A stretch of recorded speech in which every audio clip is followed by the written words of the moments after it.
now. So, Daryl Watson, thank you very much for joining me. This is my first Self-Reliance podcast. So, you're my first guest. I had a little sort of idea to do these podcasts for the Ireland Dublin stake. I was recently called as the Self-Reliance or a Self-Reliance specialist in the board in the stake. Yeah. And the bit of guidance and sort of feelings that I had was not to do a class or anything like that, but to do a series of these podcasts, different topics that I think can really help and bless people and give people a little bit of help and guidance. So thank you very much for agreeing to do one of the podcasts with me. So what I wanted to do to start with, Daryl, is just maybe a few of the members who might watch get to know you a little bit better. So I was just wondering if you might introduce yourself, maybe tell us a little bit about your impending missionary service we call, and maybe a little bit about what you do professionally for your career or your job there, if you don't mind. Sure. Very happy to do that, Chris, and thank you for the invitation today to come and speak on your podcast.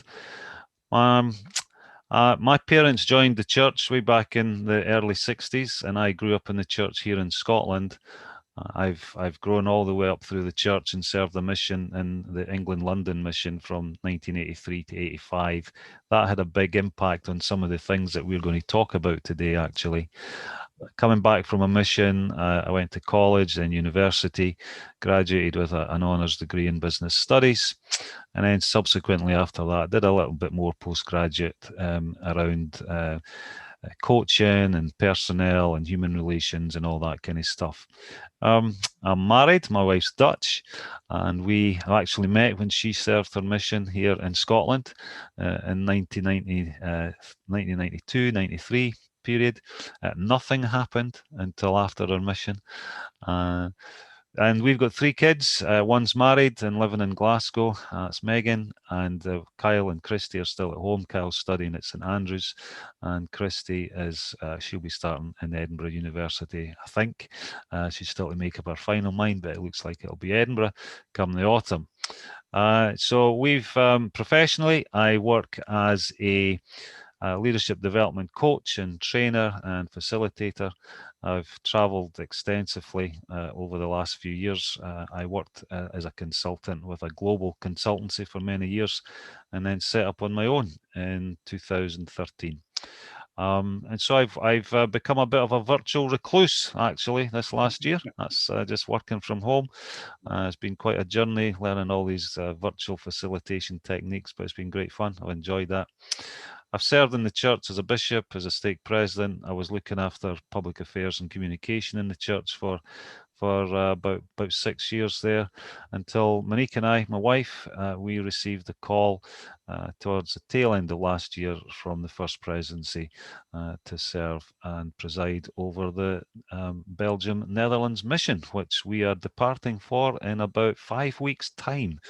It's becoming very real for Monique and I now. Monique is Dutch, and we did live in Holland for the first year of our marriage. En so I'm starting to speak, ik moet elke dag Nederlands praten nu. I want to speak Dutch every day now, so just to kind of get that back into my routine. So that's a little bit about me. Thank you so much. I was just about to ask you, give us a few lines of Dutch, so you did it there. Fantastic. How's that coming on for you? Is it doing well? You're starting to get to grips with the language pretty well? Yeah, I'm on a bit of a run. Well, one of my goals, as we're going to talk about goals today, one of my goals was to study Dutch every day since the time of our call. And I've done that. Today I'm on, I think my Duolingo is a day 141 streak.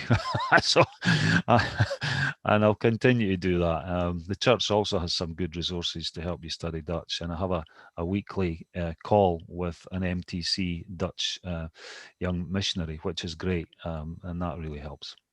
Fantastic. Well, listen, thank you very much for filling us in on yourself there, Daryl. Just in terms of giving, do you know what? I'm actually going to unplug my phone here, just so I don't get any while we're chatting, but also just these podcasts in general for the members of the Ireland Dublin stake here. They're going to be on different topics. We're going to have a different person. They sort of form a sort of interview style. So I'm just going to ask you a sort of number of questions on different topics that we've sort of discussed, and yep. You're going to give us the wisdom and of your sort of thoughts and feelings on these things. And basically, there's sort of 4 topics within self-reliance that we're going to discuss today, Daryl. And those things are personal development, goal setting, habits, and then lastly, developing your career. So those are, we obviously had a prior chat, and when I approached you about doing the podcast, we sort of discussed a couple of different things. And these are the 4 things that I think will really help and give us a bit of guidance here. And I think you've a lot of expertise in these areas. So without further ado, I might just sort of crack on and go through these questions. The way that I've done it is I've kind of got 5 questions within each of those sort of topics. So the first sort of topic we're going to cover is sort of personal development. And I'll ask these questions. It's not rigid. We don't have to stick to this sort of process. Obviously, I'm learning as well about this whole podcast scenario. But if there's any sort of other areas or things you want to discuss, please feel free to do so. But the first question I have here, Daryl, to sort of put or pose to you is, why are we discussing personal development in a self-reliance podcast? Why is that so important, do you think, in terms of self-reliance?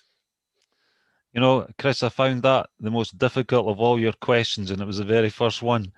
So for personal development has been a huge part of my life. And as it became increasingly important for me, it actually impacted on self-reliance in a major way. Because as I became more aware of my personal development needs, there was an escalation into actually wanting to work for myself, look after myself financially, physically, mentally, spiritually, all those kind of things. But it actually escalated so much so that it actually brought me to the conclusion that the best place that personal development will bring you to will be that you will become self-reliant because of your personal development.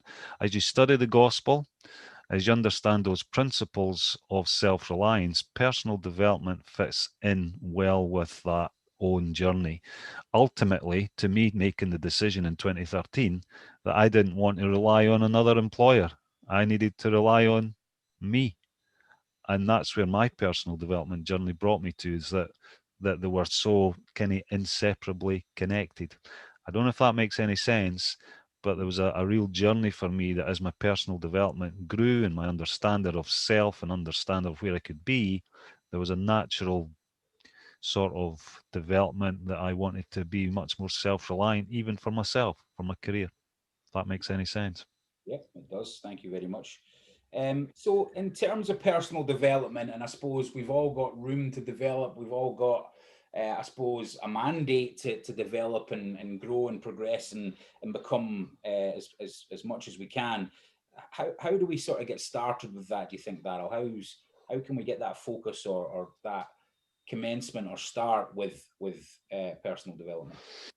So for me, my personal development, I guess, as a member of the church, we are encouraged a lot of the times to improve ourselves and to develop ourselves and develop our skills. For me, it started way back in 1977, Chris. I was 12, and my mother on Christmas Day, 1977, gave me, I think you've heard this story before, she gave me a little diary. And in that it was the Let's schoolboy diary from 1978. And that what happened was, come January the 1st, 1978, I started to write in that little diary. Subsequently, I've written a page a day in a diary for, 43 years now. I've got some 46 personal diaries, personal journals, and one of them here, I've got my 2021 here. So typically I write a page a day. That's the first thing I do every morning. But because for my personal development, I guess started because I kept a journal, and as you start to reflect every day, you start to recognize there are some gaps in your life, because reflection helps you to understand who you are and what you want to become. And when you start to identify those gaps, you start to recognize that there are lots of things you can do about developing yourself. So for me, it was a very personal thing. My journals can inspire me to pick up that sort of personal development angle. And for others, it'll be lots of different things. They may stumble across a book. They might see a program on the TV. They might be watching, I don't know, National Geographic, or say an article in a newspaper or something online, and it might just spark something, an interest in someone. For me, it was journals that was the kind of the initial kickoff. There you go. Thank you. So, why is personal development so important, maybe for you and for others, Daryl? Why is So for me, there's several things on that one, Chris. It really helps. Number one, it helps to build confidence. It really helps you to kind of recognize just that it builds confidence by taking you out of your comfort zone into your stretch zone. There's always lots of new things to learn and do and create.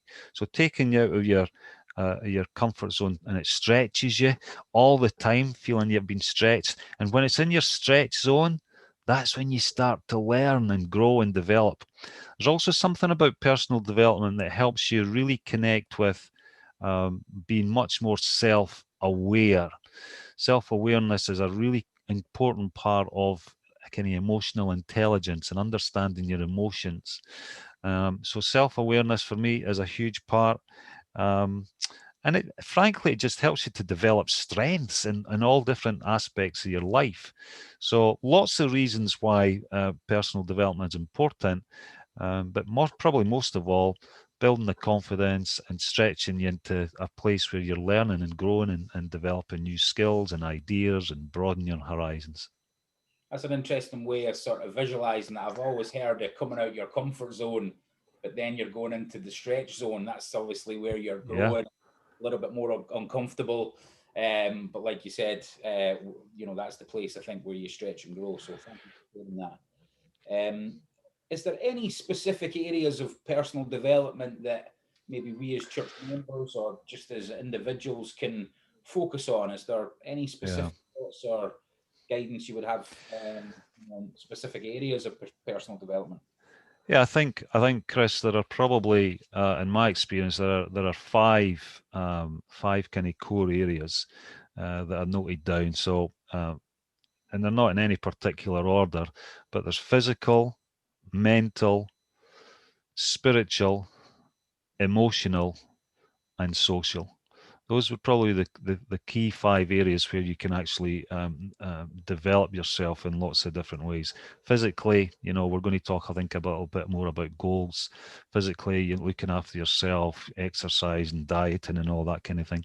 Mental awareness, mental health has been a massive issue during the lockdown. And so being constantly aware of interacting with others, which connects with the social aspects of life. That emotional well-being as well has been a huge strain for people over this last year. And then the spiritual development, there's lots of just phenomenal resources online, conference talks, our daily scripture study. All of those things can add to a much more rounded individual as we look at those five areas. So for me, it would be physical, mental, spiritual, emotional, and social. And when you think about the self-reliance manuals and My Path and the resources that are there, they're very well balanced in a lot of those areas.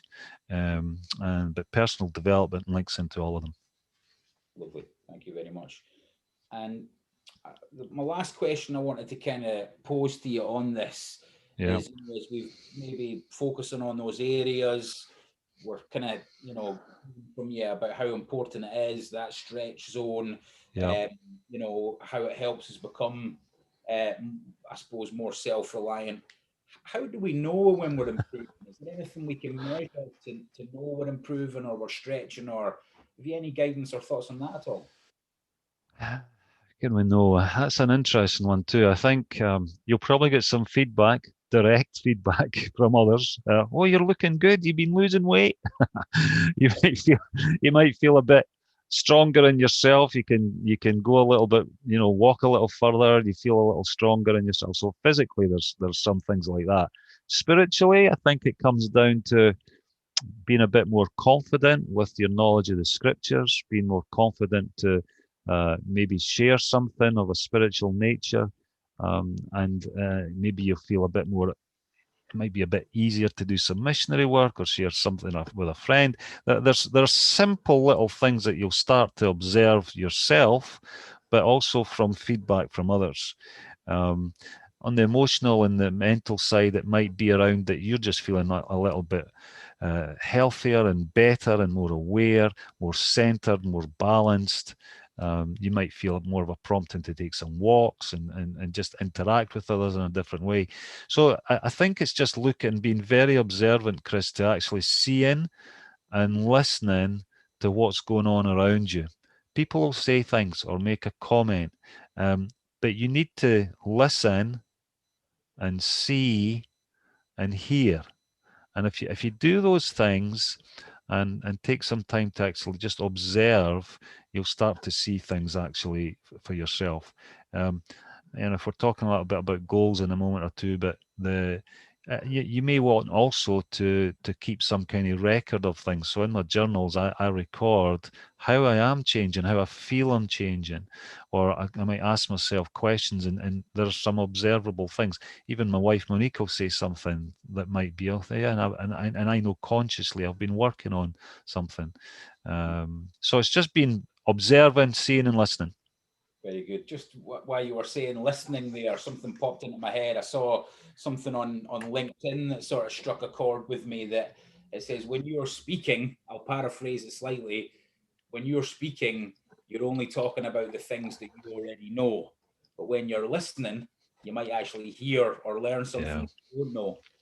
So I thought that was very interesting, because we all kind of want to speak and get our point of view across and things, but really listening, I think we can learn new things. And like you said, being maybe a little bit more self-aware. Listen, that's fantastic. Thanks very much for sharing that, Daryl. I think that leads us well on to our second topic here, which is goal setting. Yep. This is something I'm really interested in. I enjoy and sort of, I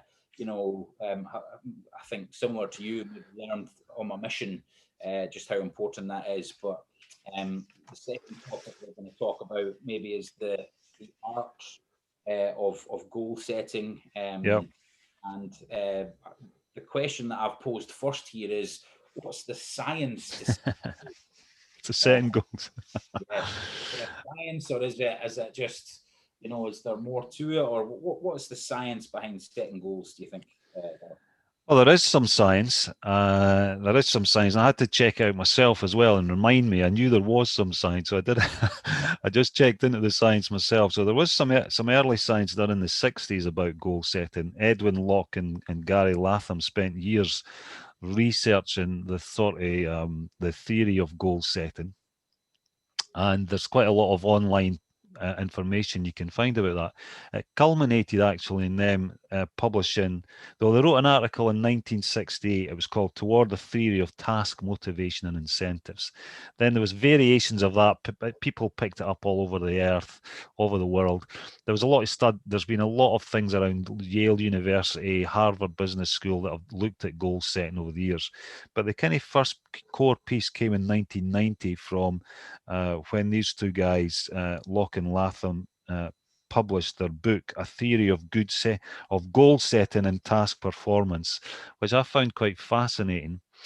And they talked about, the kind of 5 core areas about goal setting were clarity, challenge, commitment, feedback, and task complexity. So there is definitely a growing foundation of science and behavioral science around goal setting, and if you were going online, which I did, there are something like 24 million hits on goal setting. You can easily find that. However, that said, as that kind of solid behavioral science foundation is there, turning a little bit spiritual to kind of just add some weight to that. As I've been dutifully studying Preach My Gospel, as you can imagine, what do they call it, the pre-field training for mission presidents, I've faithfully been reading Preach My Gospel, and there's a wonderful definition, which is, I'm going to read it for you, Chris. Okay, it's on page 146, and this is what Preach My Gospel says about the kind of the science to goal setting. Goals reflect the desires of our heart and our vision of what we can accomplish. And in that one line, I think they've captured a lot of the kind of theoretical stuff that those guys in the 60s were trying to establish. But Elder M. Russell Ballard says this specifically. He said on that same page in Preach My Gospel, I am so thoroughly convinced that if we don't set goals in our life and learn how to master the techniques of living to reach our goals, we can reach a ripe old age and look back on our life only to see that we reached but a small part of our full potential. When one learns to master the principles of setting a goal, he will then be able to make a great difference in the results he attains in this life. And I think that, for me, kind of just encapsulates it all. Yeah, full stop. Amen. Absolutely. Okay. What are the ingredients of a good goal then? Do you think, Daryl? What sort of things should we be looking at when we're setting our goals? So, when it comes to the ingredients of a goal, there's a little acronym that came around in the 1980s, which you'll have heard of, Chris. I'm certain you'll have heard of it, and many of your listeners today will probably have heard of it as well, called SMART. Okay, it's a little an acronym called SMART, and SMART kind of looks at specific, so specific things. What do I want to achieve? Measurable.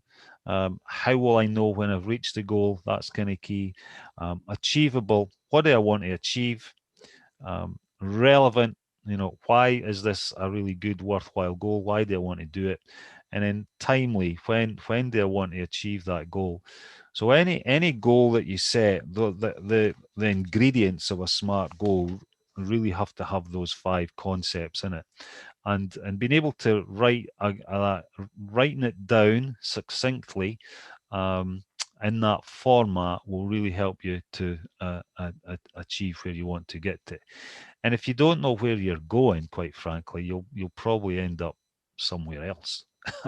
so having that kind of format of a SMART goal does really help you to focus on where you're going. So those would be the key ingredients.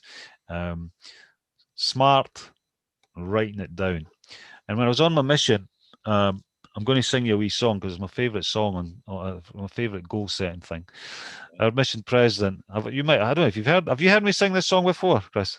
I don't think I've ever heard you sing apart from I've had to write the words down again so I get it right. But actually, my mission president, A. Harold Goodman, was he was the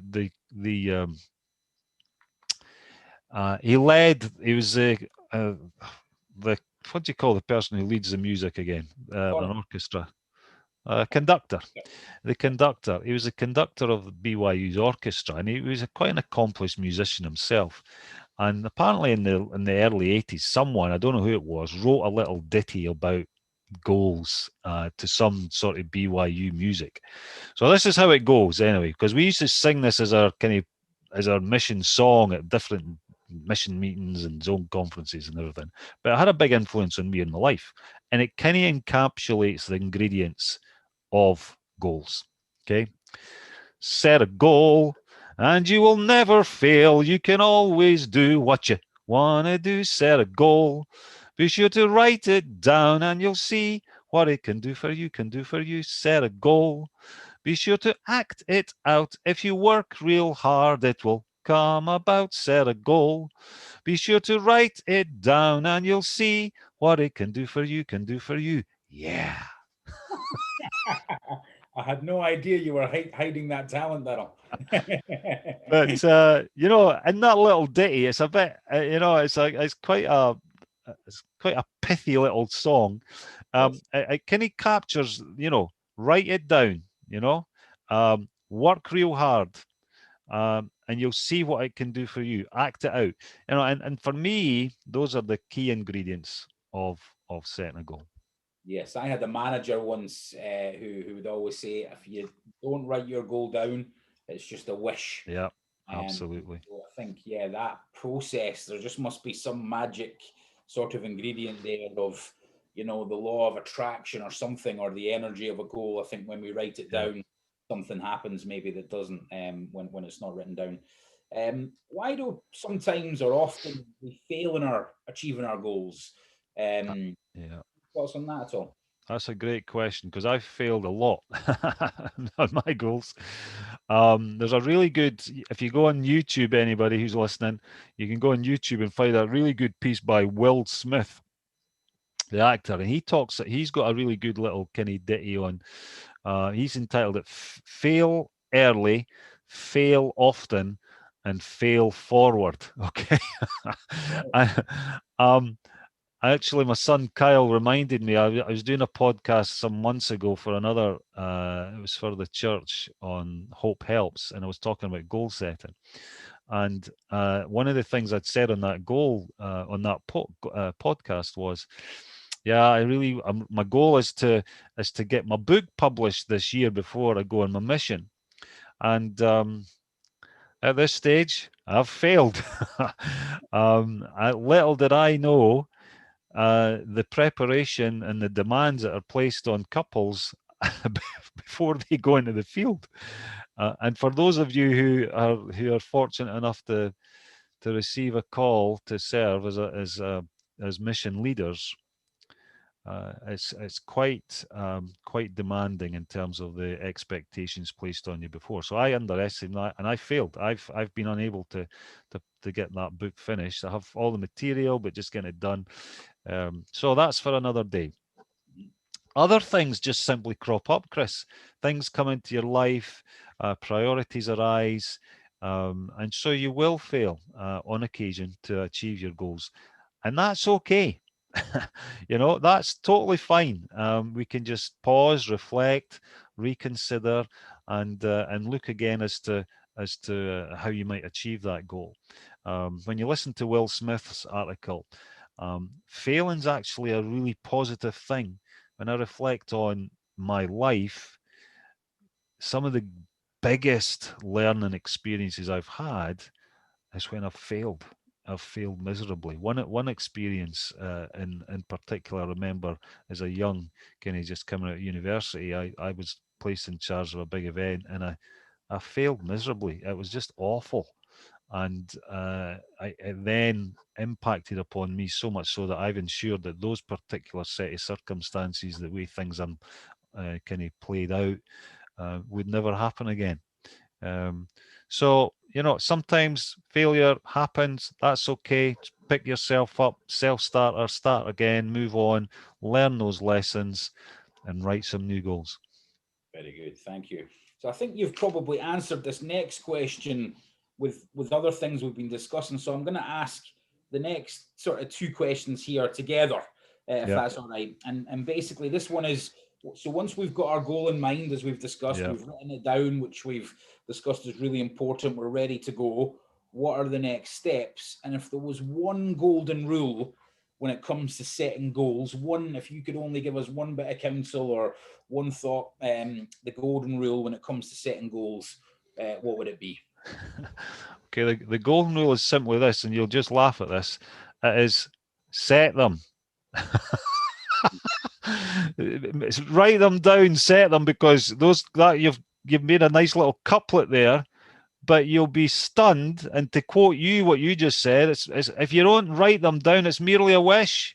The number of people who do not get to that stage of actually doing that and taking that action of writing them down is probably, I don't know the stats on it, but I'm having coached many people in that space for a long time, I'd reckon it'd be at least half. Oh yeah, I'll get to that. I'll do it. They make excuses, and they never do it. Okay, so not for me, Chris, and it's kind of, maybe it sounds like a bit of a cop out, but you've got to write them down. And then once you have written them down, action them and be held accountable for them. So share them with your friends, share them with your family members. Frequently, we've sat as a family and we've talked openly about our goals. And for me, that's kind of key. So one of the biggest stories I had on goal setting, and just to kind of answer that question, a personal story. At a kind of lower point in my life when I was kind of struggling, and I was way back in the late 80s, there was a period of time that I just kind of, things weren't going quite so right for me. And my mum, I remember my mum coming in one night and just having a little chat with me. I was at home, and she talked about kind of the importance of looking to the future and maybe setting some goals. And she reminded me of the goals. Goal setting. So I set some big, far-reaching goals, 5 big goals. So one was to enroll and graduate from university. Secondly, to get married, learn a foreign language, travel around Europe, and be debt-free. Okay, so 5 big goals. And I set a very, a very ambitious 5-year. It was a 5-year plan. Within those 5 years, I had achieved all of the goals, except from debt free. I had a mortgage, but every other piece of debt was gone. But we can do it. And the importance that I learned back then: write them down, record them, share them with family and friends, and then action them, work towards them day by day, and you'll get there.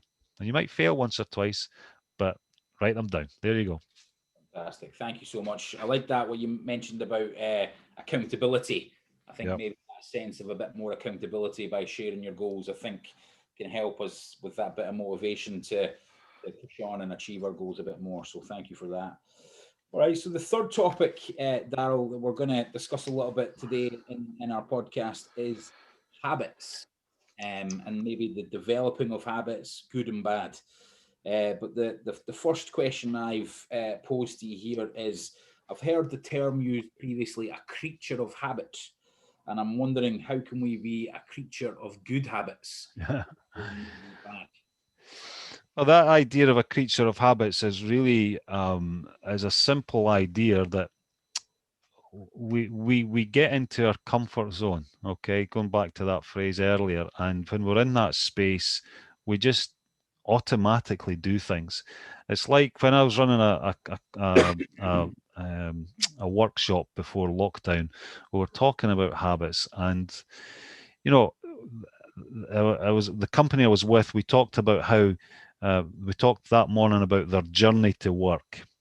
And I asked them specifically, I says, let's just consider your journey from work, from the time you left home to the time you got into the workplace. And we talked a little bit about that journey. And for many of them, as they drove into their workplace, it was almost as if it was that creature of habit. They'd forgotten a lot of their journey because it's just the same thing they see day in, day out. What was amazing? Sorry? Autopilot, really. Autopilot, yeah, absolutely. It's just that autopilot and you've probably done it yourself, Chris. You start at point A, you arrive at point B, and in between's just like a haze. You just don't recall, unless there's something very unusual happen. You have no kind of knowledge or understanding of what's happened in between the A and the B. What I found fascinating that morning as well, that when I probed a little further and questioned them further, I says, tell me about where you park your car. And as it turned out, every single one of them parked their car in the same spot every day if that spot wasn't already taken, but it generally wasn't. And they weren't assigned it, they just parked their car. And they would reverse in or park forward in. That was their habits. We fall into those daily habitual routines. We get onto autopilot.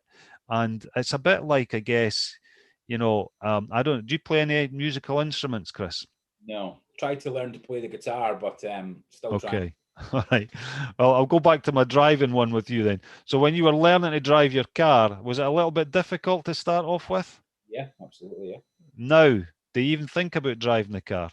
No, it's just like you said, you're on autopilot, absolutely. You're just on autopilot. And unless something really happens, you just kind of stay on that autopilot. So we to become a creature of good habits, right? You've actually, first of all, got to somehow interrupt that flow. You've got to recognize when you're in that sort of autopilot stage, if that makes sense, okay?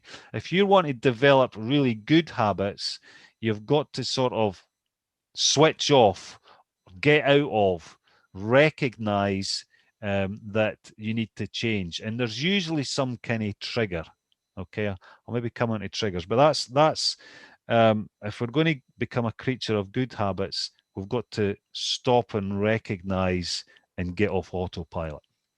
Right. So I think we're coming nicely into the next question then. Yep. And that's really struck a chord with me. So is there a process then? And if there is a process, what's the process of getting into a habit of doing something? Forming habits, for example. Yeah. So there are loads of books, Chris. Now I spend as a leadership development trainer and coach and facilitator, really focused on personal development and leadership development.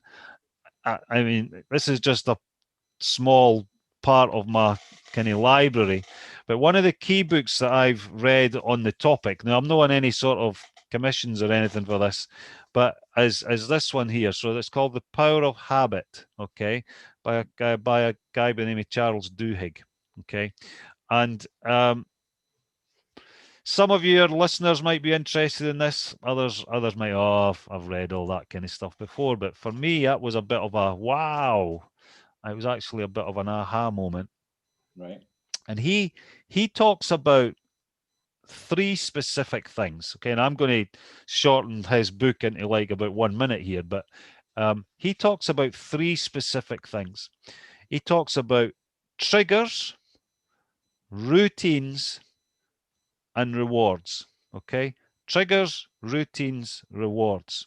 And there's a lot more in his book about craving something and a real craving, a real desire to change. Okay, so you need to have that fundamentally. You need to want to actually change and have that word craving suggests a real passion to want to find a new habit. So I'll give you a little example. And this is a stupid little example, right? But for me, it encapsulates how you can really really develop some new habits. So for me, I in our living room, I can't remember if you've ever been in our living room, Chris, but in our living room we have this really big clock. It's a big clock. It's probably maybe not quite a meter, but it's a meter by, so it's a big clock above our fireplace. And my favorite place to study in the morning is, because I'm an early riser and I love to study in the morning, my favorite place to study is our living room. But as I entered that living room some time ago now, I discovered something. Early in the morning, that clock, it's got a loud tick. So, it ticks loud. So I thought, that's a right annoying that. So what did I do? I actually have earplugs now. Okay.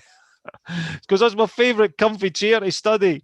So in the morning, I'd put my earplugs in. So the trigger, I'm putting into Charles Duhigg's language, the trigger was the clock. okay, the routine became my earplugs. And the reward was quite simply, silence. Now that's just a silly little example of triggers, routines, rewards. And when you break it down into a craving for something, I mean, I love peace and quiet for my study. I have to be alone. I hate it when Monique or Kyle or Christy come in. No, rubbish. Can't do it. TV off, radio off, silence. And for me, it's in those kind of moments of the stillness that I can develop some new habits. Now, for you, for others that are listening to this, you'll find that there's usually some kind of trigger that happens, and identifying that trigger is kind of key. There will then be some kind of routine that you might have to change, chop, challenge, okay? And then will come the reward, whatever it might well be. And that's the process of getting into doing something, a habit of doing something. Does that make any sense? Have I explained that okay? Absolutely. Thank you very much. Yeah. And that goes on, I think, really well. And I'm going to do the same thing as I did previously, and maybe ask this question or these two questions together. How can we jolt ourselves out of bad habits? And you've talked about that a little bit already, and change for good, maybe not just a short-term thing. And how do we get that consistency then of that's needed to maybe change for good? Any thoughts on that at all? Well, I think for the bad habits, you've simply it may take the help of a friend or a coach or someone. The number of times that I've come up with, there's usually a sort of some sort of big picture I would call it like a macro goal. Okay, a big thing. So if someone wants to quit smoking, for instance, that might not be a topical one on this session, but for someone quitting smoking, that's a big thing. But to get to that macro goal, you've got to have micro goals. You've got to have small steps to get you on that way. And there has to be a reason, a craving, a why. Why does this matter to me? Okay. Why? You have to have a personal why. And so recognizing that, having a real craving, a real desire to change, there has to be a why, to improve my health, to improve my mental well-being, to improve my spirituality, to whatever it is. There has a big pictures thing, and then you've got to take those tiny little steps to kind of consistently do it daily. And then once you start to do those daily steps, it just becomes a habit. Study shows London. It was the can't remember. It was it's one of the London universities. It's one of the London universities did a big bit of research on how long it actually takes. How many days do you have to do something before it becomes a habit? Okay. And the research that they showed, it was something like 84 days that we've got to do something consistently before it becomes a habit. Okay. Now, for instance, now I'm about 140, or I can't remember, 141, I think I said earlier, about my Duolingo, right? My commitment was, my big picture thing was, I want to improve my Dutch, okay? So that's my macro goal. My micro goal is that, right, every day I need to study Dutch for at least half an hour. And now I'm at day 141. It's no longer an issue. I just do it. Okay, it's become part of my daily routine. Why does it matter? Because when I get to Holland in a few weeks' time, I don't want to look like a right prat. I want to be able to actually converse with them and actually hold some dialogue with them. Okay, so that's my personal why. And when it comes to habits, then you've got to have a real craving and desire. If you've just got a passing interest, if you've just got a kind of flimsy kind of, yeah, I'd like to do that, and no willing to do anything about it, you'll never do it. You've got to have a real kind of craving, a real desire to go and do it. And then once you get into that routine, you get past that sort of 70, 80 odd days, it just kind of starts to happen for you. I don't even think at all, period, about writing this every day. I've been doing it all of my life, and I'll do it till the day I drop dead and start pushing up the daisies, because it's me. Mm-hmm. There you go. Does that make any sense? Absolutely. Thank you. And a couple of things there when you were talking about the micro and macro of habits, it's probably very similar because it's like a goal, isn't it? Yeah. Maybe writing down those little micro habits that you're going to do to achieve the big picture. And I suppose from a self-reliance perspective then, how does developing these habits, this, I suppose, as you've used it, this determination and kind of craving to change or to develop good habits, how can that help us become more self-reliant then, Daryl? Oh, that was one of the tougher questions as well, Chris, if I'm being honest. That and the first one were probably the toughest two questions that you'd set me. Mm-hmm. It actually becomes a bit of a, for those of you who are listening today, for your listeners, it becomes a bit of a self-fulfilling prophecy, to be frank, because ultimately, the direction that we've received as members of the church is to become self-reliant in all things. And there's a bit of a natural progression as you go through some of these self-reliance materials.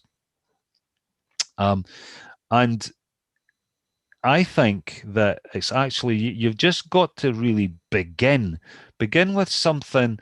So if it's for instance, let's take one of the self-reliance principles of maybe on budgeting. Okay, I was like, that's on your financial kind of status and where you are. And one of the key things about financial budgeting is you've got to get the budget out, and you've got to actually get into the nitty gritty detail of, right, how much do we spend on food? How much does that car actually cost to run? And so my kind of advice is really that you've just got to start and do it. And one by one, little things, starting off little, tend to over time become really big things. So I think establishing a little habit, a small habit of change that you're determined to make a change in. Start small, even if it's a silly little thing about, right, we're going to take a walk every day for the next 30 days, and that'll impact on your physical fitness and probably your diet and your health and lots of little things. But the little things eventually becomes big things. So start small is my advice on habits. Fantastic. Thank you very much. Appreciate that. So our last sort of topic on our podcast today, Daryl, is developing your career. And this is actually good timing for us as a stake, because on the 30th of May this month, we've had devotional, All right. I suppose specifically looking at how people can maybe improve their occupation or improve their job or get a better job, and improve and develop their career.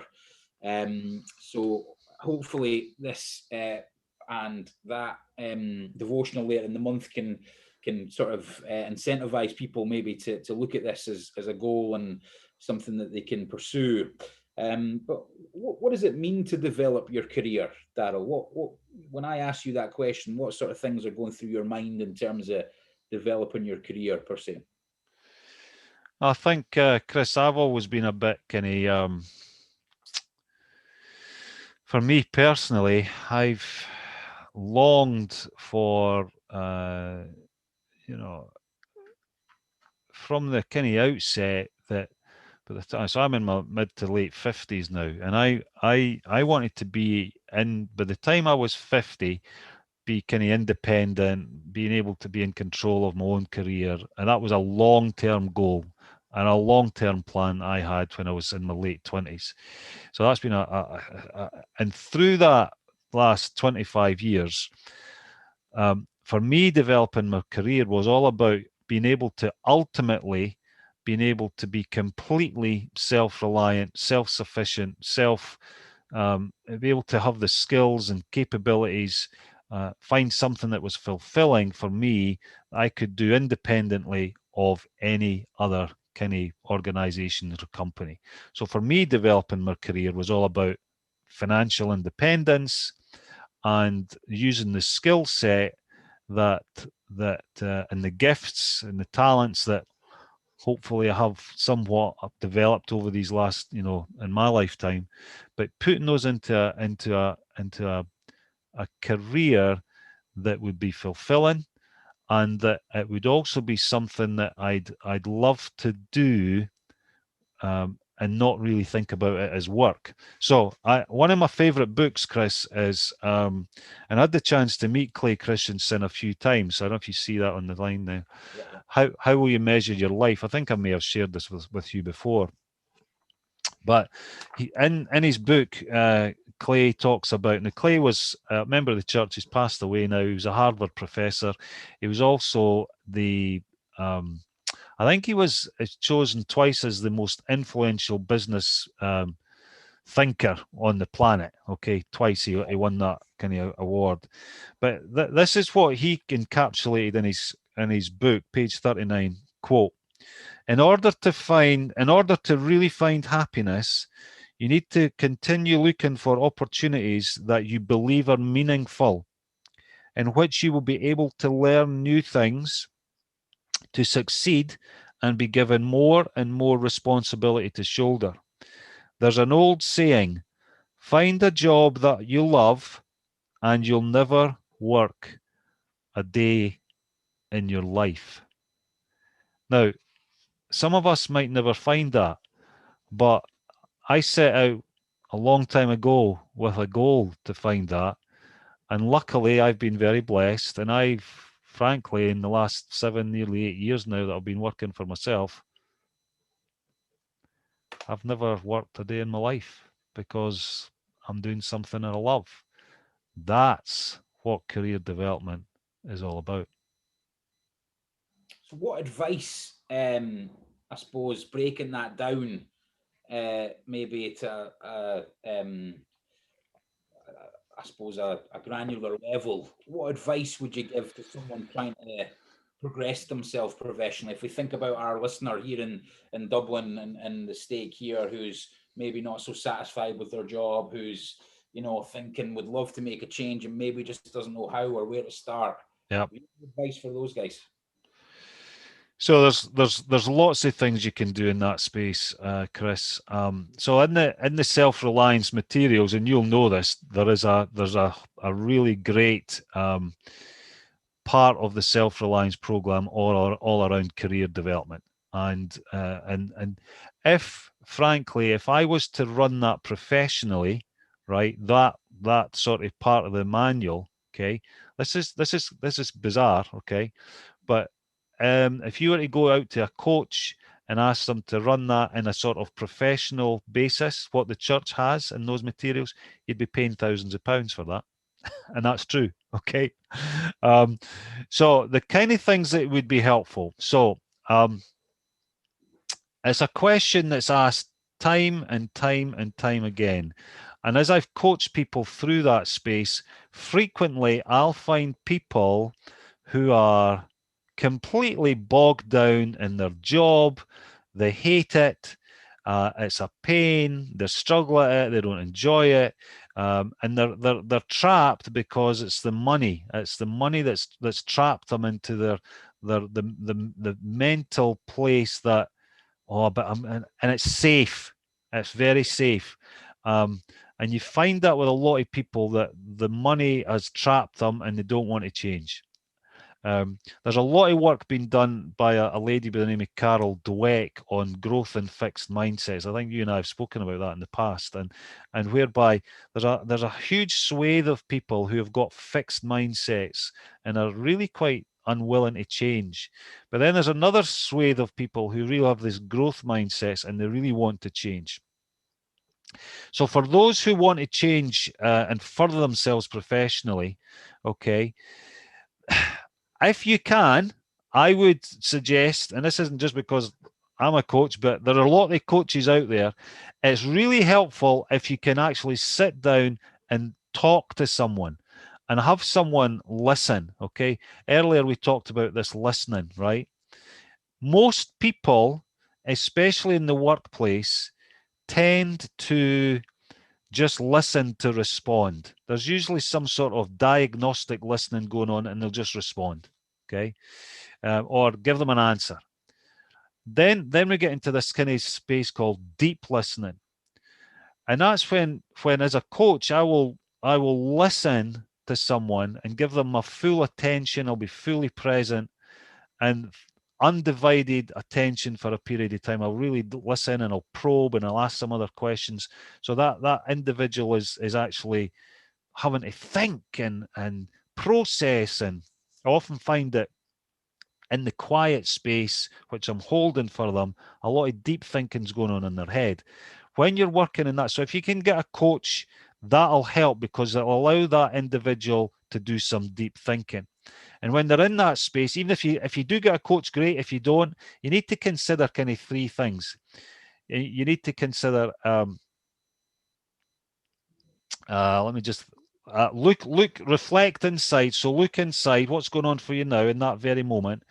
And then can you consider the present, looking at right at that. So I'm getting mixed up there. You need to change this bit, Chris. Look backwards, reflect back, consider the present, and look forward. Okay, so there's the three phases. What kind of experience, knowledge do you have?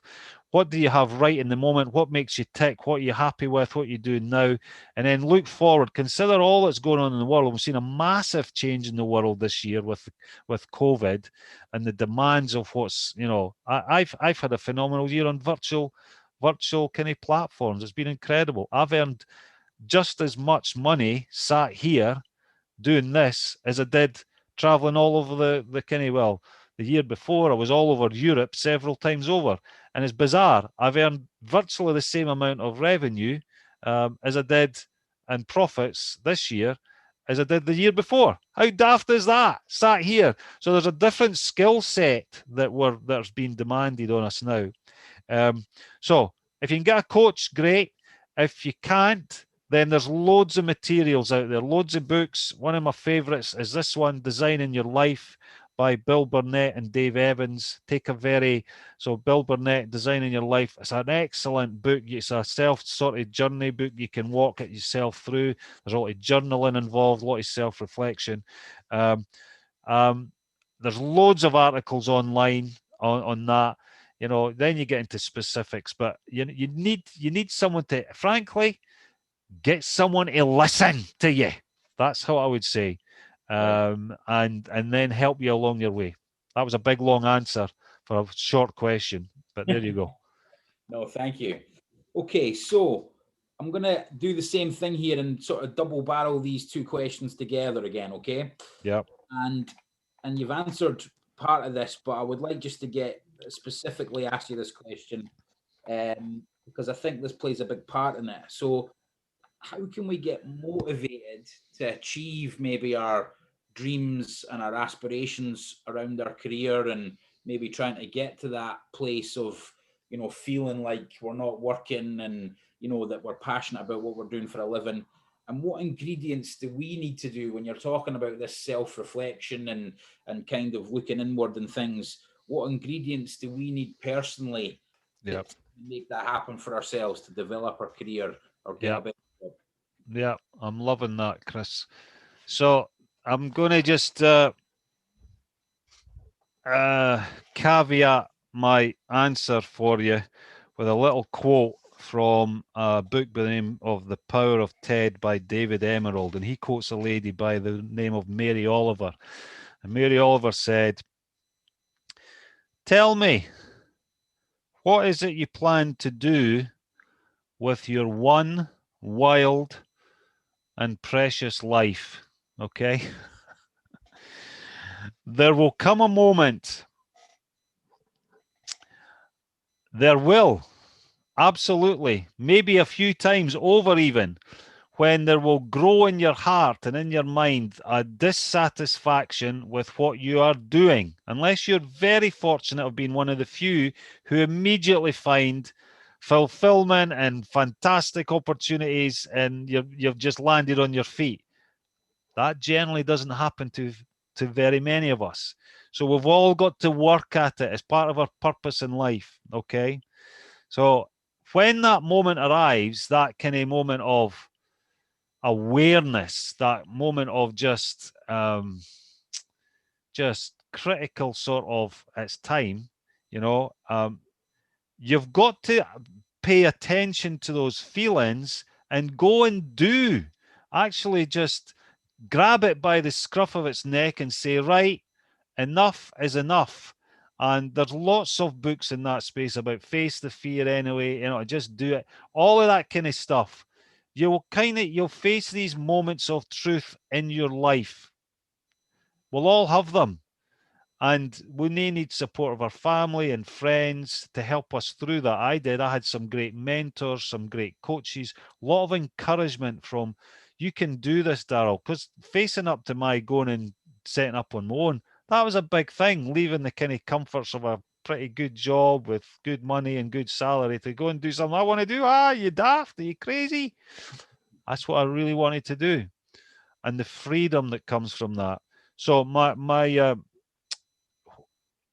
grab on, do it, face it, go and take that challenge. We only get one kind of shot at this life, and we've just got to kind of grab a hold of it and go and do it. And if you're lucky enough to have a close friend, a mentor, and help you to do it and work with them, that would be my biggest piece of advice, Chris. Lovely, thank you so much. And finally, our last question at the end of our podcast is it ever too late to have that experience or that attitude to find a better job, to try something else? Does the clock tick too far and you just don't have that opportunity, or is there always the opportunity to find that better job or something more fulfilling? So for me, it's a very simple answer to that. It's never too late. Okay, it's never too late to go and try something out new. Later this month, I'm about to jump out an airplane for parachute jump for Mary's Meals and do some charity stuff. It's never too late. Go and stretch yourself all the time. Don't give up trying. Don't quit. Never quit. Just go and do it. Give it a go. Have a go.